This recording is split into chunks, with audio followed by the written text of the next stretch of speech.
we're marketed to is kind of like being in the middle of a Darren Brown show. So he's a UK TV mentalist, in case you don't know.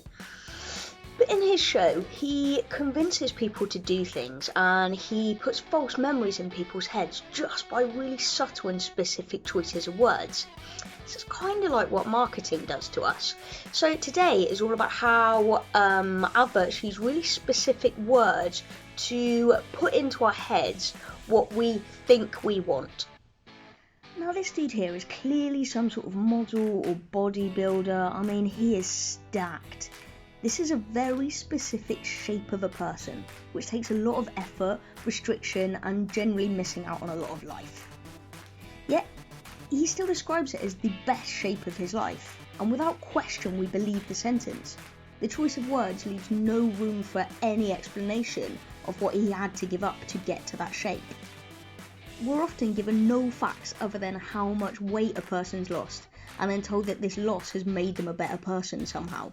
Take this sentence and look at it really logically. See how fucking absurd that implication is. He might be a dickhead for all I know, and now he's just a smaller dickhead. But no, we are constantly told that being smaller makes us better, and that we all obviously want to be better, read smaller, and we blindly buy into that as being true. The specific choice of language in the adverts is telling us that this is what we've always wanted, and we believe them. The language doesn't even consider that we might be choosing not to look that way. It's always simply that we're holding ourselves back from doing it. None of us are allowed to be content according to these adverts. Instead, we are constantly told that it's almost our life's mission to manage our weight. And most people genuinely believe that that's just our lot in life. That we're supposed to be either actively controlling our body shape or choosing to be fat and unhealthy. There is literally no in between as far as the weight loss industry is concerned. The consideration that you can be fat, healthy and happy is not something that exists in their business plan. So next time you see a Facebook ad, have a look at the exact choices of words that they've used to convince you that there's clearly no choice in your head that you really do want to lose weight. And it takes a damn strong person to stand up for that and say, hell, fuck no, I'm content exactly as I am. Because, I've chosen not to be part of the failure that is the weight loss industry. And failure is the exact word, but obviously the industry can't use that. So with a couple of subtle word tweaks, they can turn failure into something much more palatable.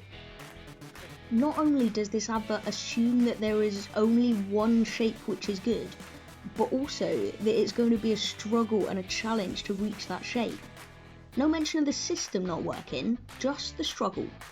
This advert could quite have easily read, with a bit of luck and good genetics you can change the shape you see in the mirror, but you'll probably go back to your old shape pretty soon afterwards, so just don't get too attached to the new one, yeah?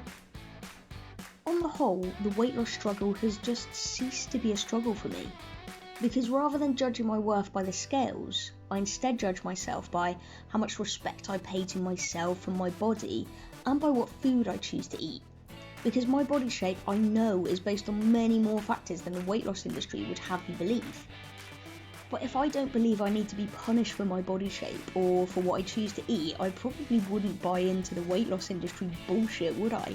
So maybe I should just take this guy's advice and just shut the fuck up. Yeah, no, I'm not doing that. Because in any other industry, failure rates like these wouldn't be accepted. I mean, people would be sued, so no, fuck no, I'm not letting this go. The weight loss industry is all about trying to negate their failure rates by convincing you with aggressive and negative words that all failure is because you weren't willing to push yourself enough to get the body shape they tell you you need to have. It's so gross. So we're told that the science is just simple enough to make us believe that we might just be able to do it. We're told eat less, move more. Seems simple. And it will work. If we were robots. We're not robots though. We can't simply punish ourselves into this eat less, move more. There's a whole bunch of different processes that stand in the way of us doing that. But you'd never guess that from the overcomplicated and technical jargon that the advertising companies choose to use. After all, why just get thinner when you could be optimising your weight loss? Ooh, and note the aggressive burger kicking lady. You fight that fat away. And why just eat food when you can instead use carbs to develop a tight body? Your diet can no longer simply be delicious and healthful food. Instead, it must be a nutritional regime which allows you to take control. Food is not for your enjoyment. Oh no. It must instead do something special for your body. Chicken is not chicken when it can be protein packed. You can only enjoy a sandwich if it's low carb, extra fibre, wholemeal, wheat germ, fortified with unicorn spit bread. But there's a reason why eating has become almost too complicated. It's because if you believe it to be tricky and that you need special knowledge to get your specially shaped body, you only have one option, and that's to hire someone to tell you how to do it properly. According to the weight loss industry, your body is no longer to be trusted. Can you remember the good old days where you could just go out for a walk because it was good for you? No, not now. Now you need special activewear and a watch that counts your steps.